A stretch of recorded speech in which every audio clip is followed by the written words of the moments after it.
Please welcome the 42nd President of the United States, Bill Clinton.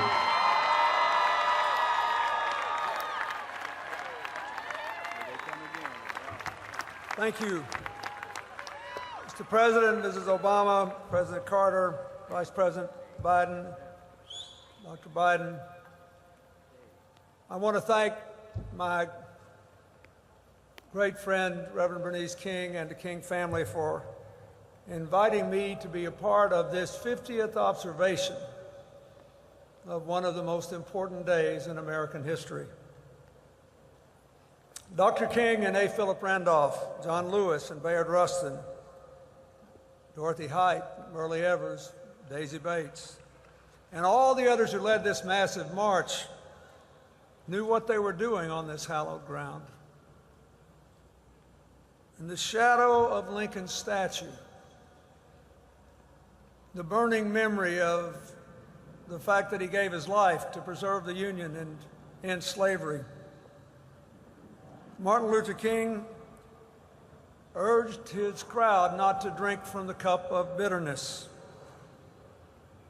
but to reach across the racial divide. Because, he said, we cannot walk alone. Their destiny is tied up with our destiny. Their freedom is inextricably bound to our freedom. He urged the victims of racial violence to meet white Americans with an outstretched hand, not a clenched fist, and in so doing to prove the redeeming power of unearned suffering.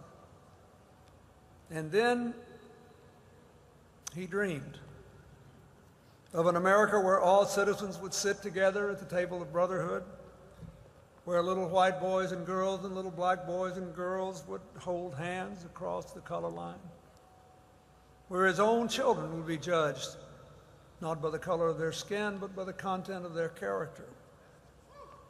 This march and that speech changed America.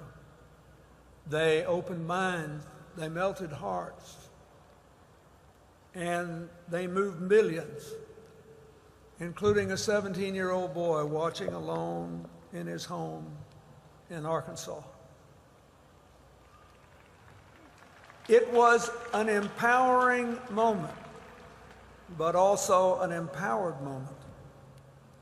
As the great chronicler of those years, Taylor Branch, wrote, the movement here gained the force to open, quote, the stubborn gates of freedom, and outflowed the Civil Rights Act, the Voting Rights Act, immigration reform, Medicare, Medicaid, open housing.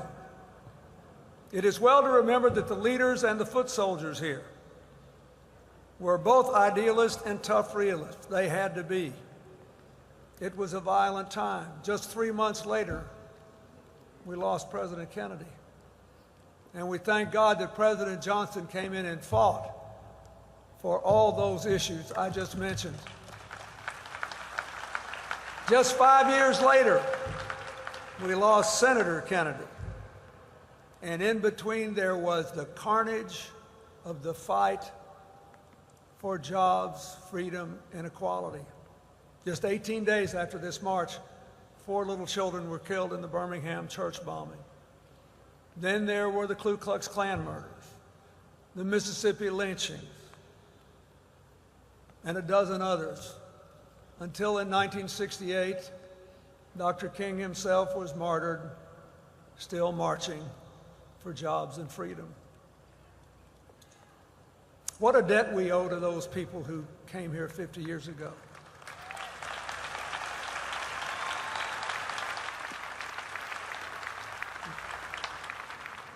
The martyrs played it all for a dream. A dream, as John Lewis said, that millions have now actually lived. So how are we going to repay the debt? Dr. King's dream of interdependence, his prescription of wholehearted cooperation across racial lines, they ring as true today as they did 50 years ago. Oh yes, we face terrible political gridlock now. Read a little history. It's nothing new. Yes, there remain racial inequalities in employment, income, health, wealth, incarceration, and in the victims and perpetrators of violent crime. But we don't face beatings, lynchings, and shootings for our political beliefs anymore. And I would respectfully suggest that Martin Luther King did not live and die to hear his heirs whine about political gridlock. It is time to stop complaining and put our shoulders against the stubborn gates holding the American people back. We cannot be disheartened by the forces of resistance to building a modern economy of good jobs and rising incomes, or to rebuilding our education system, to give all our children a common core of knowledge necessary to ensure success, or to give Americans of all ages access to affordable college and training programs. And we thank the President for his efforts in those regards. We cannot relax in our efforts to implement health care reform in a way that ends discrimination against those with pre-existing conditions, one of which is inadequate income to pay for rising health care.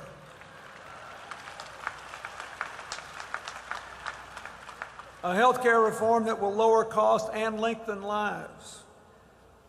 Nor can we stop investing in science and technology to train our young people of all races for the jobs of tomorrow and to act on what we learn about our bodies, our businesses, and our climate.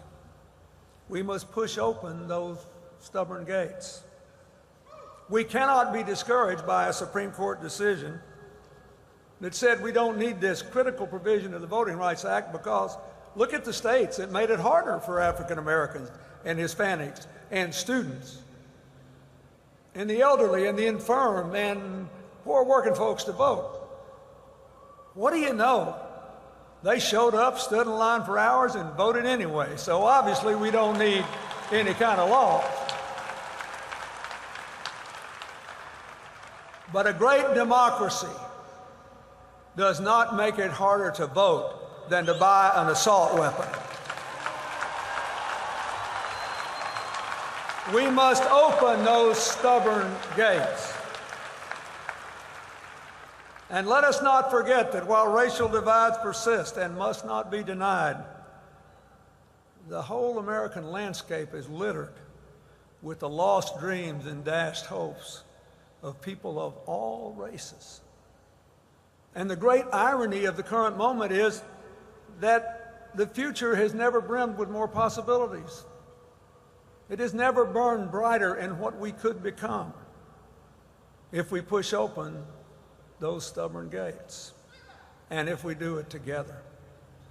The choice remains as it was on that distant summer day 50 years ago. Cooperate and thrive, or fight with each other and fall behind.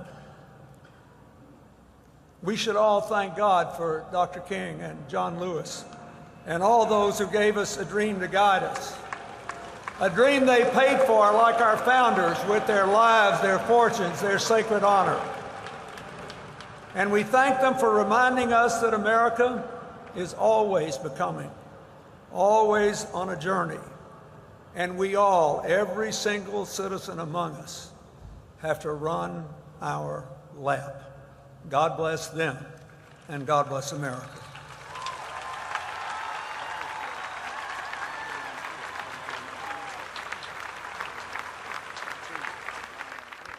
Please give a warm